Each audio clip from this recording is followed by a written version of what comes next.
Welcome to the Lean Out Your Business podcast, a show dedicated to helping entrepreneurs accelerate business growth and simplify success. I'm your host, Crista Grasso, and I've been working with businesses for more than 2 decades to help them lean out and optimize what's working while eliminating anything that's not adding value. So if you are ready to get more time back in your day, more profit in your business, and to do business differently, growing and scaling on your terms, let's dive into today's episode.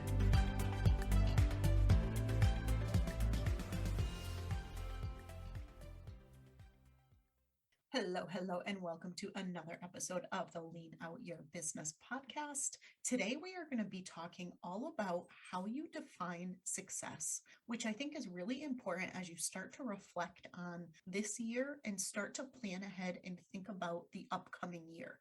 And so one of the things that I think is really important and often overlooked is we're frequently very numbers based. And when we're looking at our success and we're thinking about our success, we're looking at, did we achieve our revenue goals? Did we achieve our goals? It's both very accomplishment oriented as well as very focused on what we did or what we achieved.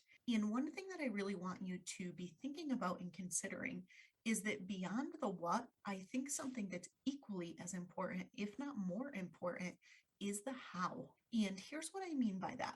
If you achieved your financial goals, let's say you had set some, really big financial goals for this past 90 days, and you not only achieved them, but you exceeded them. Let's say that you had set some growth numbers. And again, you not only achieved them, but you exceeded them. On the surface, if you're just looking at what, you're just looking at those accomplishments and those numbers, it may appear as if it was an incredibly successful 90-day period. And you can't argue with the fact that that's absolutely great from a revenue and growth perspective. However, when you look at the how, if you worked 24/7, if you're on the verge of burnout, if you're super stressed out, super unhappy, right? If you're not in a good place because you practically killed yourself to hit those goals, how successful was it? And that's what I really want to talk about today. I'm going to share a case study of one of my clients who's absolutely amazing. You've met her before. She's been on the podcast as a guest. And I want to walk you through the activity that we did together to really get clear on how successful things were really going in her business and how we leveraged 4 simple questions to completely pivot and shift how she was working that led to tremendous success for her that I'm hoping you'll be able to take and implement in your own business as well. Because here's the thing, when you think about results, what's just as important as the results themselves is your journey, right? You want to make sure that you achieve the results that you get in a sustainable way and in a fulfilling way. You don't want to be miserable, right? You want to enjoy the journey. Entrepreneurship is fun, right? Think about this. We wake up every single day with the ability to create something from scratch. We are literally shaping our own destiny. We have the freedom in how we spend our time, how we spend our money, who we get to work with. Some days it may not feel that way, but the reality is that is the beauty and the curse of entrepreneurship, is that we get to do what we want to do and we get to focus our time, energy, and money in what we want to focus it in. So you might as well focus it in things that are both successful from a profit, revenue, impact, all of those perspectives, but it also should be really personally fulfilling for you. It should be something that you enjoy. It shouldn't be something that you're dreading every time that you wake up and you're just counting down the hours for the day to end, like so many people who are sitting behind a desk, or maybe sitting behind a desk at home now in a corporate job. And so you get the opportunity to make your business whatever you want it to be. So as you're thinking about success, let's define success in a way that really looks at things holistically and not just the numbers.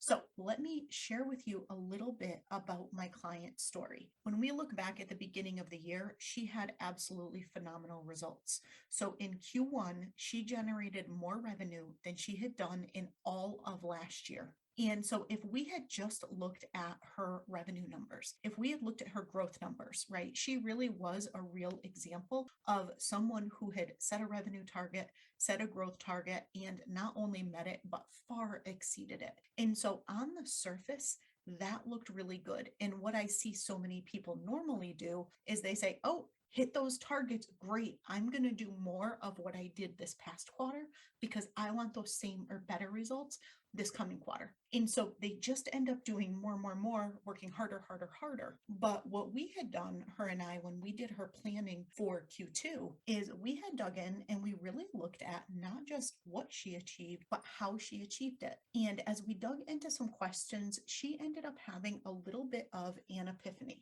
And as we dug in and started reflecting on the 4 questions that I'm going to share with you, what she ended up realizing is she worked way too hard. She worked way more hours than she wanted to. She lost the time that she used to have to actually work on her business and do her strategic work. She found herself working in the business all the time. And although she had that great short-term win in Q1, she also recognized that without that protected space to work on her business, she wasn't going to be able to sustain that. She spent a lot of time in meetings. She was meeting one-on-one with a lot of different people. Some of that was fulfilling what she was doing with her clients, which that's unavoidable. And that was something she really enjoyed. But she also was spending a lot of time meeting with people to network, to see if they might be potential power partners. And some of them really just were not a good fit at all. She was doing a ton of podcast interviews and not necessarily getting a good return on her time investment because some of the shows that she were on weren't really a good fit for her. She was meeting with various team members and she had a lot of team members spread out all over the case. So it was 4+ hours per week that she was spending meeting with team members. Instead of having one meeting where everybody was together, she was doing individual meetings because she had people kind of all over the place. And overall, she just found that when she looked at that time, she felt exhausted. She felt overworked, and worse of all, she felt like she didn't really get a good return on all of that extra time that she invested in her business. Yes, she made her growth targets. Yes, she made her revenue targets, but from a fulfillment perspective, it wasn't there. And a lot of the time that she invested, she did not get a return from. So as we dug in and started to plan out Q2 for her, we leveraged all of that to shape how we looked at how she was going to work for the next 90 days. And what we looked at is how could she generate the same or more revenue in Q2 as she did in Q1, right? Let's keep that positive momentum going. We don't want to impact those revenue targets, but how can we do it in a way where she's going to get back 10 hours or more per week and stay focused on her zone of genius work instead of a lot of the things that she was spending time on that really were not her zone of genius. In some cases, they weren't even her zone of excellence, right? They were arguably her zone of competence, which is never a place that we want to live. And so how could we get her back 10 hours per week, align her to those things that really are the things that she's uniquely skilled to do and that fuel her the most in her business? And at the same time, how do we create that protected space so she can continue to do the strategic work, working on her business and not just getting sucked into the day-to-day, feeling like she's on that hustle hamster wheel all the time, busy, busy, busy. And so that was what we had looked at, and that was the plan that we had put in place for her. And she ended up completely transforming her schedule. We also did what I call a visionary leadership schedule review. This is something I do with all of my private clients and that I do as a bonus for people frequently when they join the Simplify to Scale Business Accelerator. But we went in and we looked at her day, we looked at her schedule and said, not only are we going to cut, reimagine some of the things that you're doing, but we're going to completely restructure the day in such a way that you're able to play to your strengths. You're able to have that protected space to work on the business. You're able to streamline when and how you meet with people. You're able to give your clients some really consistent and predictable windows when you're available to meet with them. And best of all for her, we ended up protecting her mornings. So she only does strategic work in the mornings. She takes Fridays off now. We had put that in place earlier this year, and she's still maintaining that and does not plan to go back to working Fridays. And she also has stopped working earlier in the evenings. So she actually saved a little bit more than 10 hours per week. Our goal was 10, but she ended up putting more in. And you know what?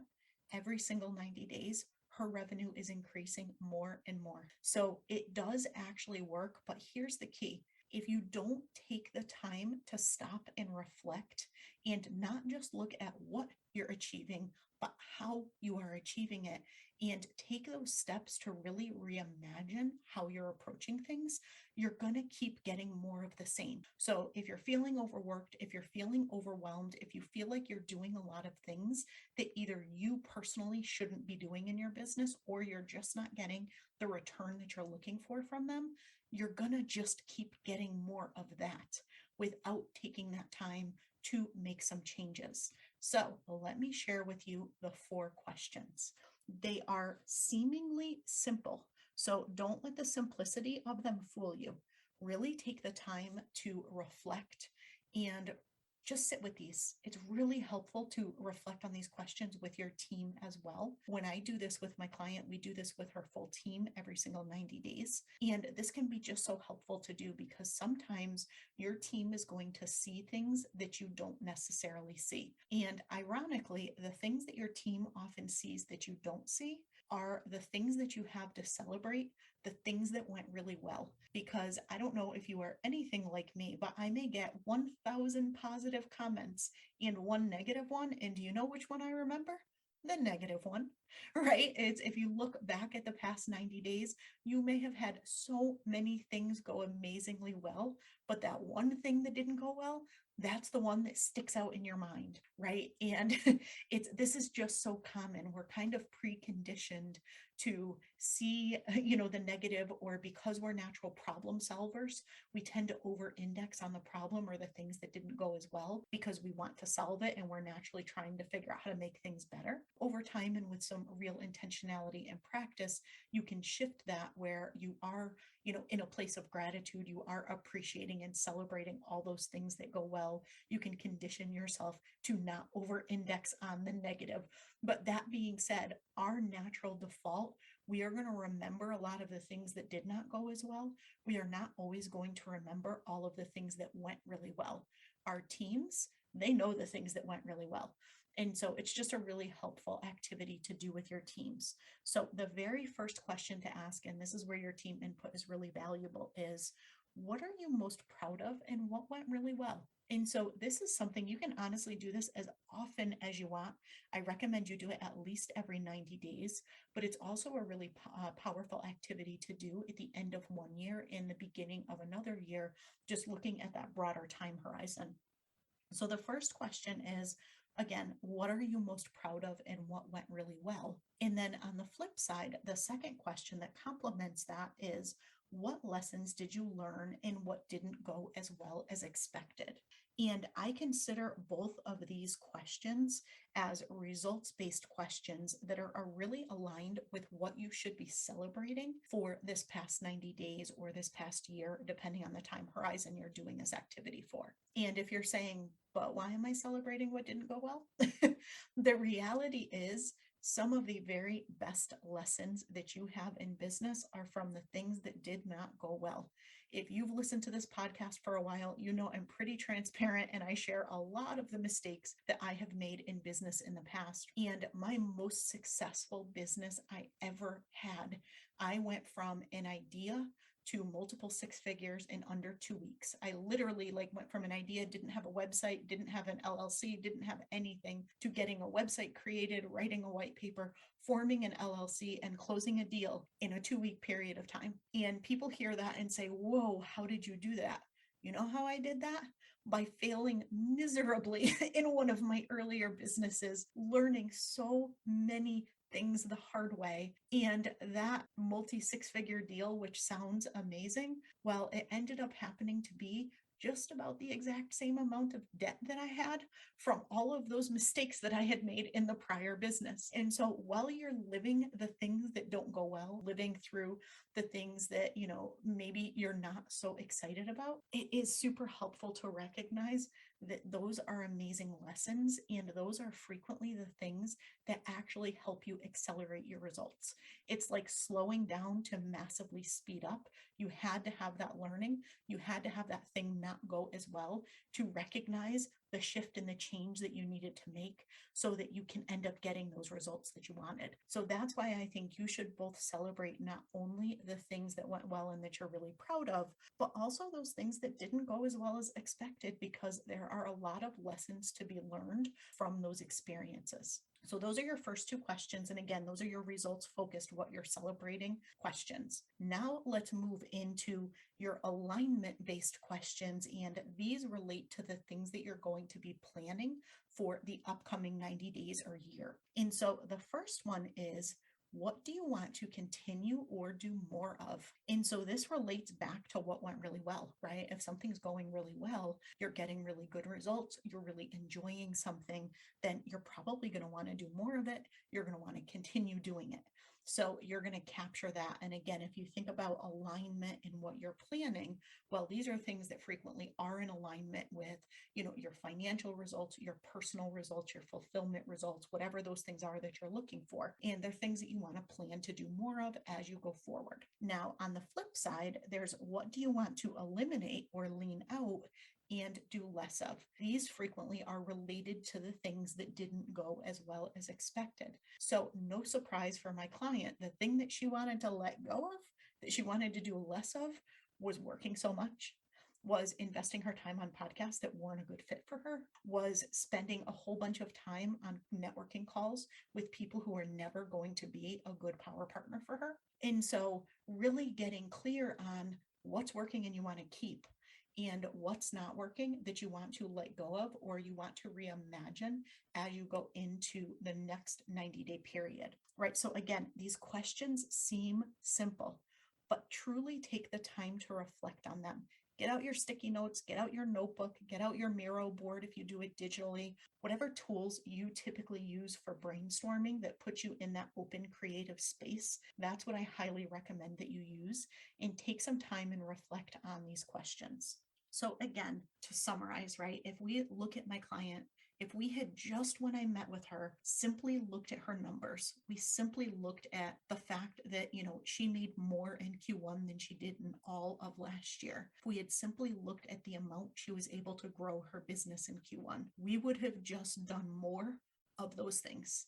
And she would have ended up more overworked, more overwhelmed, and more unhappy, right? That's not what we want. So it's not just about what you achieved and what you did, it's about how you got there. And it was really digging into that how and reimagining the how that got her those 10 plus hours back per week and allowed her to continue to grow her revenue. Every single 90 days, she met or exceeded her revenue for the prior 90 days. So it is absolutely possible. You just need to do the work to dig in and figure this out.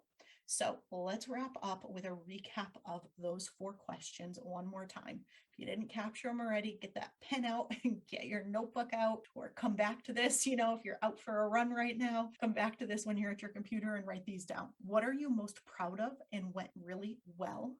What lessons did you learn and didn't go as well as expected? What do you want to continue or do more of? And what do you want to eliminate or lean out and do less of? And I actually do have a free template for this. If you're a member of our private Facebook group, you'll find it under the guides tab. If you're not, head over to leanoutmethod.com/group and go ahead and join the group. And you'll find, again, head over to the guides tab and you'll find a free download that you can use that does have those questions in it. And you'll find a whole lot of other amazing guides and resources there as well. Plus, you can join me live every single week for live training and interactive Q&A. I hope you got a ton of value out of this episode and that this helps you really set yourself up for success in reimagining success beyond just what you accomplish, but also how you get there so you do have that sustainable success in your business. As always, if I can be of support to you in any way, please reach out. This is something that we dig deep into in the Simplify to Scale Business Accelerator and that I do with my private clients. So if I can be of support to you in any way, just head over to leanoutmethod.com and you'll find all the ways to get in contact with me. I hope you have an absolutely amazing week. I will see you again next week.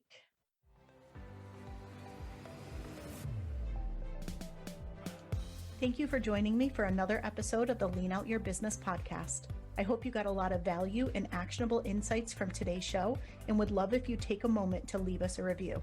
If you have any questions on today's episode or on how to lean out your business, join us over in our private Facebook community where every week we do live training and Q&A, and I'd love to have you be part of the conversation. Head to leanoutmethod.com/group to join us. And before you go, be sure to subscribe to the show so you're the first to know when we release a new episode. We'll see you next week.